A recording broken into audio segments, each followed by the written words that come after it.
إليه يرد علم الساعة وما تخرج من ثمرات من أكمامها وما تحمل من أنثى ولا تضع إلا بعلمه. ويوم يناديهم بين شركائهم قالوا أذلك من منا من شهيد وضل عنهم ما كانوا يدعون من قبل وظنوا ما لهم من محيص. لا يسأم الإنسان من دعاء الخير وإن مسه الشر فيئوس قنوط. ولئن أذقناه رحمة منا من بعد ضراء مسته ليقولن هذا لي وما أظن الساعة قائمة ولئن رجعت إلى ربي إن لي عنده للحسنى فلننبئن الذين كفروا بما عملوا ولنذيقنهم من عذاب غليظ. وإذا أنعمنا على الإنسان أعرض ونأى بجانبه وإذا مسه الشر فذو دعاء عظيم قل أرأيتم كان من عند الله ثم كفرتم به من أضل ممن هو في شقاق بعيد. سنريهم آياتنا في الآفاق وفي أنفسهم حتى يتبين لهم أنه الحق. أولم يكف بربك أنه على كل شيء شهيد ألا إنهم في مرية من لقاء ربهم ألا إنه بكل شيء محيط.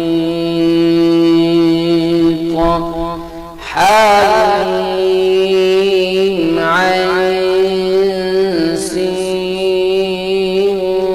قاف كذلك يوحي إليك وإلى الذين من قبلك الله العزيز الحكيم له ما في السماوات وما في الأرض وهو العليم العظيم. تكاد السماوات يتفطرن من فوقهن والملائكة يسبحون بحمد ربهم ويستغفرون لمن في الأرض ألا إن الله الغفور الرحيم. والذين اتخذوا من دونه أولياء الله حفيظ عليهم وما أنت عليهم بوكيل. وكذلك أوحينا إليك قرآنا عربيا لتنذر أم القرى ومن حولها وتنذر يوم الجمع لا ريب فيه فريق في الجنة وفريق في السعير. ولو شاء الله لجعلهم أمة واحدة ولكن يدخل من يشاء في رحمته والظالمون ما لهم من ولي ولا نصير. أم اتخذوا من دونه أولياء فالله هو الولي وهو يحيي الموتى وهو على كل شيء قدير. وما اختلفتم فيه من شيء فحكمه إلى الله ذلكم الله ربي عليه توكلت وإليه أنيب.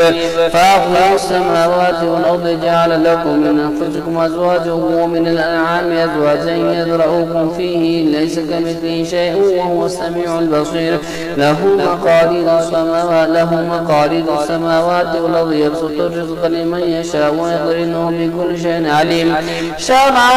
لكم من الدين ما وصى به نوحا والذي أوحينا إليكم ووصينا به إبراهيم وموسى وعيسى أن أقيموا الدين ولا تتفرقوا فيه كبر على المشركين ما تدعوهم إليه. الله يجتبي إليه من يشاء ويهدي إليه من ينيب. وما تفرقوا إلا من بعد ما جاءهم العلم بغيا بينهم لولا كلمة سبقت من ربك إلى أجل مسمى لقضي بينهم وإن الذين أورثوا الكتاب من بعد ما في شك منهم مريب. فلذلك فادع واستقم كما أمرت ولا تتبع أهواءهم وقل آمنت بما أنزل الله من كتاب وأمرت لأعدل بينكم الله ربنا وربكم لنا أعمالنا ولكم أعمالكم لا حجة بيننا وبينكم الله يجمع بيننا وإليه المصير. والذين يحاجون في الله من بعد ما تجيب لهم حجتهم داحضة عند ربهم عليهم غضب ولهم عذاب شديد. الله الذي أنزل الكتاب الحق والميزان. وما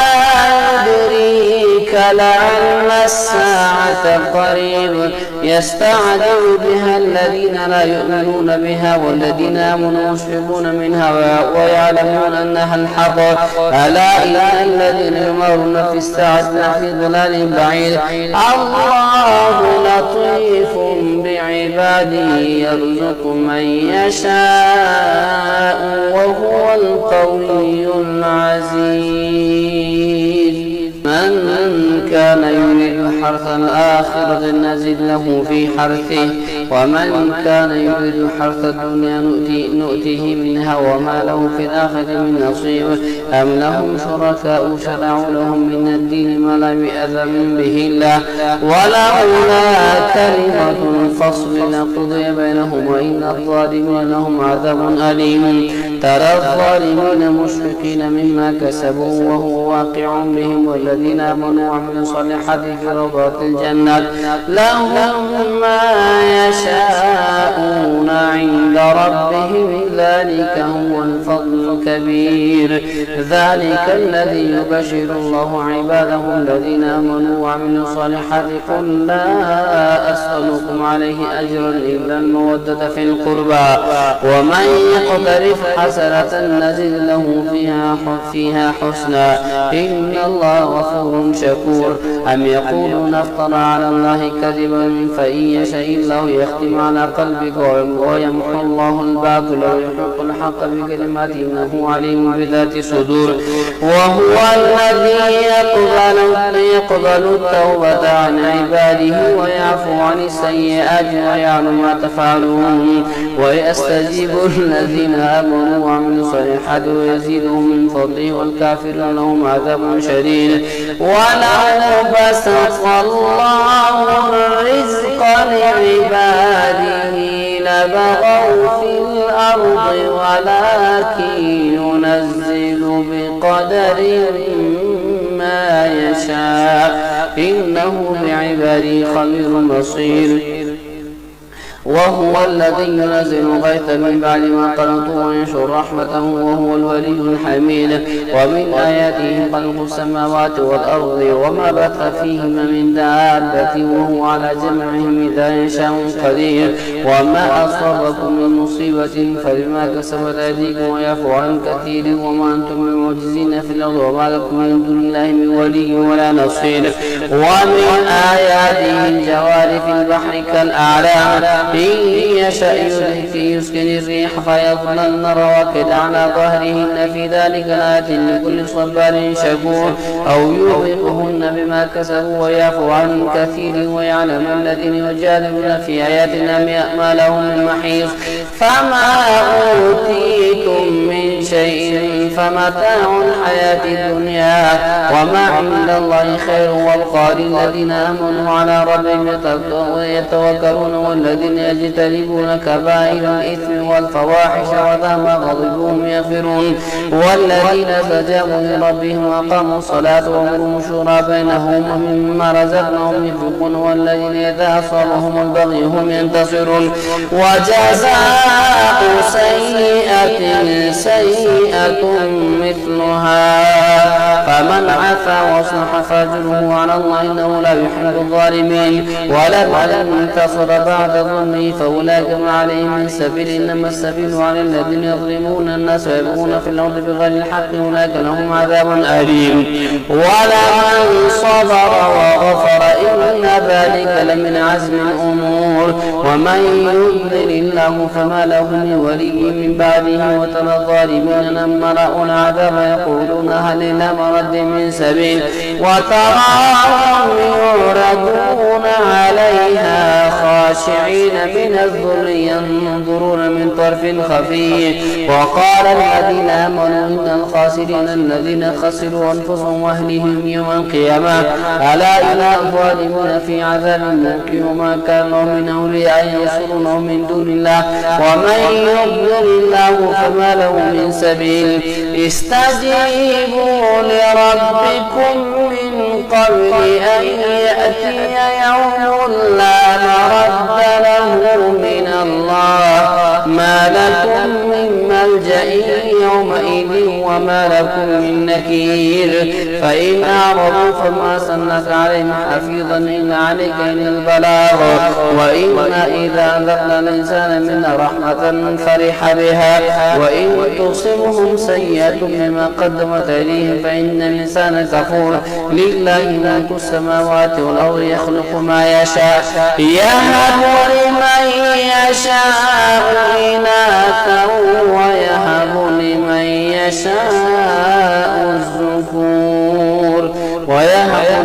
يشاء الذكور أو يزوجهم ذكرانا وإناثا ويجعل من يشاء عقيما إنه عليم قدير وما كان لبشر أن يكلمه الله إلا وحيا أو من وراء حجابا أو يرسل رسولا فيوحي بإذنه ما يشاء إنه عليم حكيم وكذلك أوحينا إليك روحا من أمرنا ما كنت تدري ما الكتاب ولا الإيمان ولكن جعلناه نورا نهدي به من نشاء من عبادنا وإنك لتهدي إلى صراط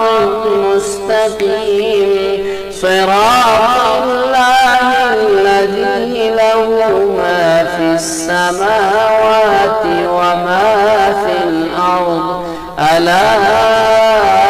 إلى الله تصير الأمور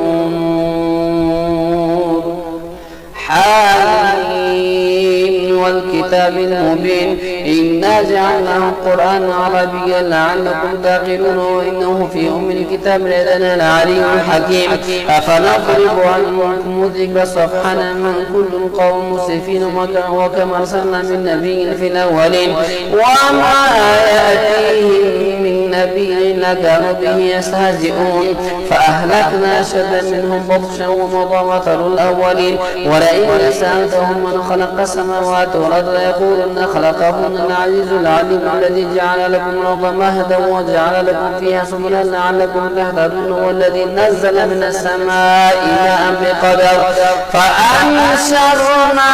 به بلدة ميتا كذلك تخرجون والذي خلق الأزواج كلها وجعل لكم من الفلك والأنعام ما تركبون لتستووا على ظهوره ثم تذكروا نعمة ربكم إذا استويتم عليه وتقولوا سبحان الذي سخر لنا هذا وما كنا له مقرنين وإنا إلى ربنا لمنقلبون وجعلوا له من عباده جزءا إن الإنسان كفور مبين أم اتخذ مما يخلق بنات وصفاكم بالبنين وإذا بشر أحدهم بما ضرب للرحمن مثلا ظل وجهه مسودا وهو كظيم أومن ينشأ في الحلية وهو في الخصام غير مبين وجعلوا الملائكة الذين هم عباد الرحمن إناثا أشهدوا خلقهم ستكتب شهادتهم ويسألون وقالوا لو شاء الرحمن ما عبدناهم ما لهم بذلك من علم إنهم إلا يخرصون أم آتيناهم الكتاب من قبله فهم به مستمسكون بل قالوا إنا وجدنا آباءنا على أمة وإنا على آثارهم مهتدون وكذلك ما أرسلنا من قبلك في قرية من نذير إلا قال مترفوها إنا وجدنا آباءنا على أمة وإنا على آثارهم مقتدون قال أولو جئتكم بأهدى مما وجدتم عليه آباءكم قالوا إنا بما أرسلتم به كافرون فانتقمنا منهم فانظر كيف كان عاقبة المكذبين وإذ قال إبراهيم لأبيه وقومه إنني براء مما تعبدون إلا الذي فطرني فإنه سيهدين وجعلها كلمة باقية في عقبه لعلهم يرجعون بل متعت هؤلاء وآباهم حتى جاءوا الحق ورسول مبين ولما جاءهم الحق قالوا هذا سحر وإنا به كافرون وقالوا لولا نزل هذا القرآن على رجل من القريتين عظيم أهم يقسمون رحمة ربك نحن قسمنا بينهم معيشتهم في الحياة الدنيا ورفعنا بعضهم فوق بعض درجات ليتخذ بعضهم بعضا سخريا ورحمة ربك خير مما يجمعون ولولا أن يكون الناس أمة واحدة لجعلنا لمن يكفر بالرحمن لبيوتهم سقفا من فضة ومعارج عليها يظهرون ولبيوتهم أبواب وسررا عليها يتكئون وزخرفا وإن كل ذلك لما متاع الحياة الدنيا والآخرة عند ربك للمتقين ومن يعش عن ذكر الرحمن نقيض له شيطانا فهو له قرين وإنهم ليصدونهم عن السبيل ويحسبون أنهم مهتدون حتى إذا جاءنا قال يا ليت بيني وبينك بعد المشرقين فبئس القرين ولن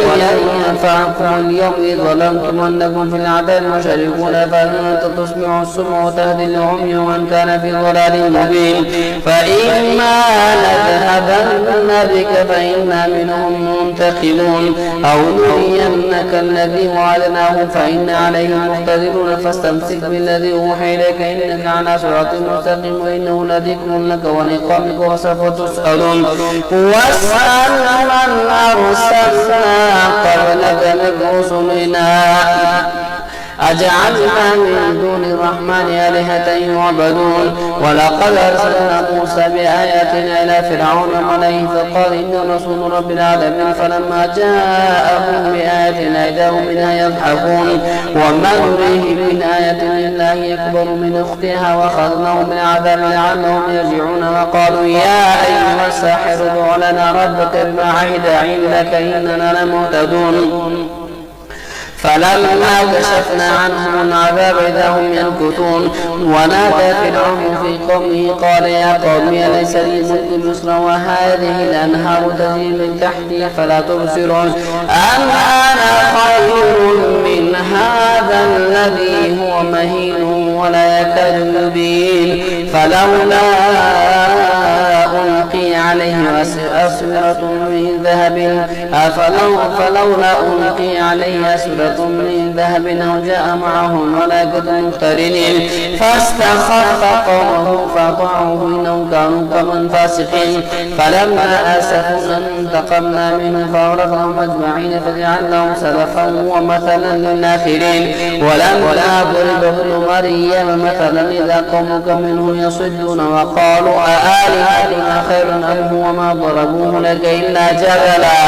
بل هم قوم خصمون إن هو إلا عبد أنعمنا عليه وجعلناه مثلا لبني إسرائيل ولو نشاء لجعلنا منكم ملائكة في الأرض يخلفون وإنه لعلم للساعة فلا تمترن بها واتبعون هذا صراط مستقيم ولا يصدنكم الشيطان إنه لكم عدو مبين ولما جاء عيسى بالبينات قال جئتكم بالحكمة وليبين لكم بعض الذي تختلفون فيه فاتقوا الله واطيعون إن الله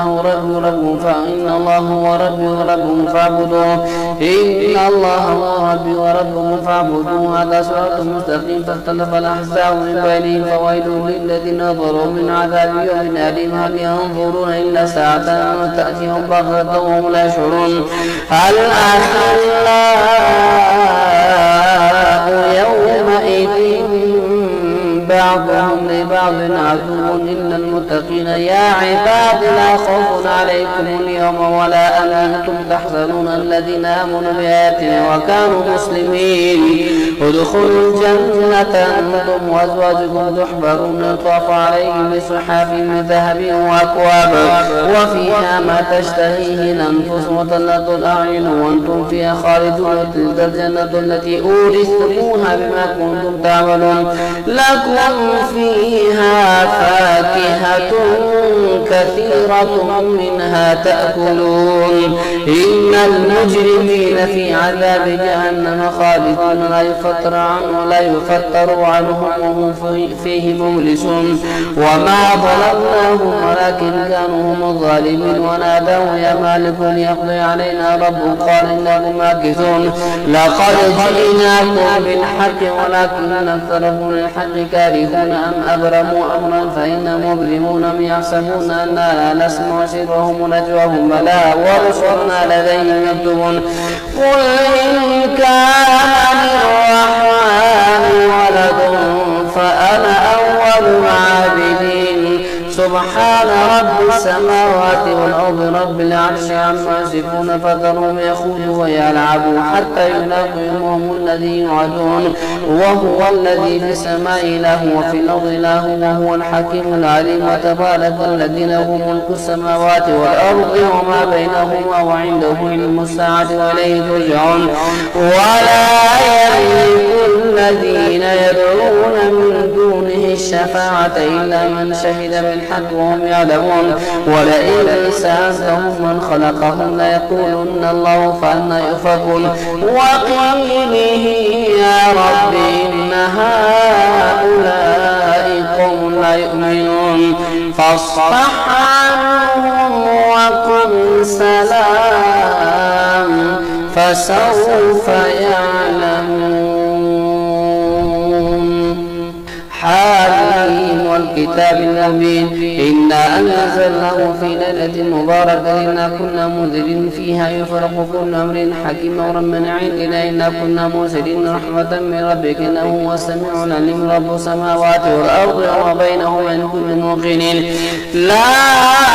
إله إلا هو يحيي ويميت رب السماوات والأرض وما بينهما إن كل موقنين لا إله إلا هو يحيي ويميت ربكم ورب آبائكم الأولين بل هم في شك يلعبون فارتقب يوم تأتي السماء بدخان مبين يغشى الناس هذا عذاب أليم ربنا اكشف عنا العذاب إنا مؤمنون أن لهم الذكرى وقد جاءهم رسول مبين ثم تولوا عنه وقالوا معلم مجنون إنا كاشفون عذاب قليلا إنكم عائدون يوم نبطش البطشة الكبرى إنا منتقمون ولقد فتنا قبلهم قوم فرعون وجاءهم رسول كريم أن أدوا إلي عباد الله إني لكم رسول أمين ولا تعدوا على الله إني آتيكم من سلطان مبين وإني عدت بربي وربكم أن ترجمون وإن لم تؤمنوا لي فاعتزلوا فدعا ربه أن هؤلاء قوم مجرمون فأسر بعباده ليلا إنكم متبعون واترك البحر رهوا إنهم جند مغرقون كم تركوا من جنات وعيون وزروع ومقام كريم ونعمة كانوا فيها فاكهين كذلك ورثها قوما آخرين فما بكت عليهم السماء والأرض وما كانوا منظرين ولقد نجينا بني إسرائيل من العذاب المهين من فرعون إنه كان عاليا من المسرفين ولقد اخترناهم على علم للعالمين وآتيناهم من الآيات ما فيه بلاء مبين إن هؤلاء ليقولون إن هي إلا موتتنا الأولى وما نحن بمنشرين فأتوا بآبائنا إن كنتم صادقين هم خير أم قوم تبع والذين من قبلهم أهلكناهم إنهم كانوا مجرمين وما خلقنا السماوات والأرض وما بينهما لاعبين ما خلقناهما إلا بالحق ولكن أكثرهم لا يعلمون إن يوم الفصل ميقاتهم أجمعين إن يوم الفصل ميقاتهم 40 يوما لا يغني مولى عن مولى شيئا ولا هم ينصرون إلا من رحم الله إنه هو العزيز الرحيم. إن شجرة الزقوم طعام أثيم كالمهل يغلي في البطون كغلي الحميم خذوه فاعتلوه إلى سواء الجحيم ثم صبوا فوق رأسه من عذاب الحميم ذق إنك أنت العزيز الكريم. إن هذا ما كنتم به تمترون إن المتقين في مقام آمين في جنات وعيون يلبسون من سندس واستبرق متقابلين كذلك وزوجناهم بحور عين يدعون فيها بكل فاكهة آمنين لا يذوقون فيها الموت إلا الموتة الأولى ووقاهم عذاب الجحيم فضلا من ربك ذلك هو الفوز العظيم. فإنما يسرناه بلسانك لعلهم يتذكرون فارتقب إنهم مرتقبون. حميم تنزيل الكتاب من الله العزيز الحكيم. إن في السماوات والأرض لآيات للمؤمنين وفي خلقكم وما يبث من دابة آيات لقوم يوقنون واختلاف الليل والنهار وما أنزل الله من السماء من رزق فأحيا به الأرض بعد موتها وتصريف الرياح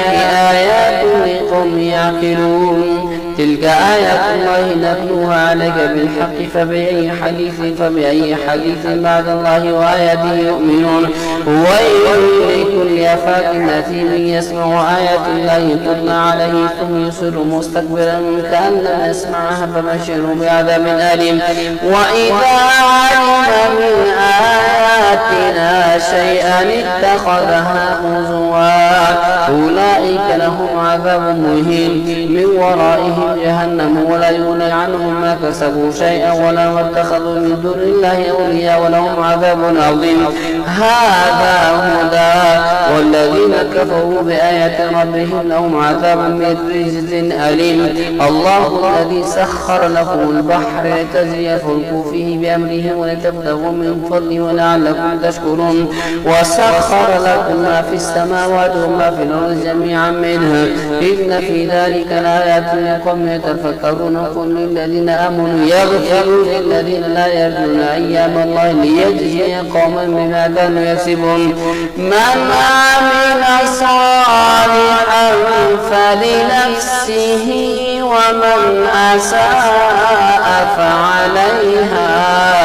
ثم إلى ربكم ترجعون. ولقد آتينا بني إسرائيل الكتاب والحكم والنبوة ورزقناهم من الطيبات وقال اللهم على العالمين وآتيناهم بينات من الأمر فما اختلفوا إلا من بعد ما جاءهم العلم بغيا بينهم إن ربك يقضي بينهم يوم القيامة فيما كانوا فيه يختلفون. ثم جعلناك على شريعة من الأمر فاتبعها ولا تتبع أهواء الذين لا يعلمون إنهم لن يغنوا عنك من الله شيئا وإن الظالمين بعضهم أولياء بعض والله ولي المتقين. هذا بصائر للناس وهدى ورحمة لقوم يوقنون. أم حسب الذين اجترحوا السيئات أن نجعلهم كالذين آمنوا وعملوا الصالحات سواء محياهم ومماتهم ساء ما يحكمون. وخلق الله السماوات والأرض بالحق ولتجزى كل نفس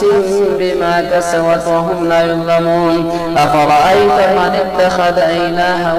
هواه وضله الله على علمه وختم على سمعه وقلبه وجعل على بصره غشاوة فمن يهديه من بعد الله أفلا تذكرون. وقالوا ما هي إلا حياتنا الدنيا نموت ونحيا وما يهلكنا إلا الدهر وما لهم بذلك من علم إنهم إلا يظنون. وإذا تتلى عليهم آياتنا بينات ما كان حجتهم إلا أن قالوا بآبائنا إن كنتم صادقين. قل الله يحييكم ثم يميتكم ثم يجمعكم إلى يوم القيامة لا ريب فيه ولكن أكثر الناس لا يعلمون. ولله ملك السماوات والأرض ويوم تقوم الساعة يومئذ يخسر المبطلون وترى كل أمة جاثية كل أمة تدعى إلى كتابها اليوم تجزون ما كنتم تعملون هذا كتابنا ينطق بالحق إنا كنا نستنسخ ما كنتم تعملون فأما الذين آمنوا وعملوا الصالحات فيدخلهم ربهم في رحمته ذلك هو الفوز المبين. وأما الذين كفروا أفلم تكن آياتي تتلى عليكم فاستكبرتم وكنتم قوم مجرمين. وإذا قيل إن وعد الله حق والساعة لا ريب فيها قلتم ما ندري ما الساعة إن نظن إلا ظنا وما نحن بمستيقنين وبدا لهم سيئات ما عملوا وحاق بهم ما كانوا به يستهزئون وقيل اليوم ننساكم كما نسيتم لقاء يومكم هذا ومأواكم النار وما لكم من ناصرين ذلكم بأنكم اتخذتم آيات الله هزوا وغرتكم الحياة الدنيا فاليوم لا يخرجون منها ولا هم يستعتبون. فلله الحمد رب السماوات ورب الأرض رب العالمين وله الكبرياء في السماوات والأرض وهو العزيز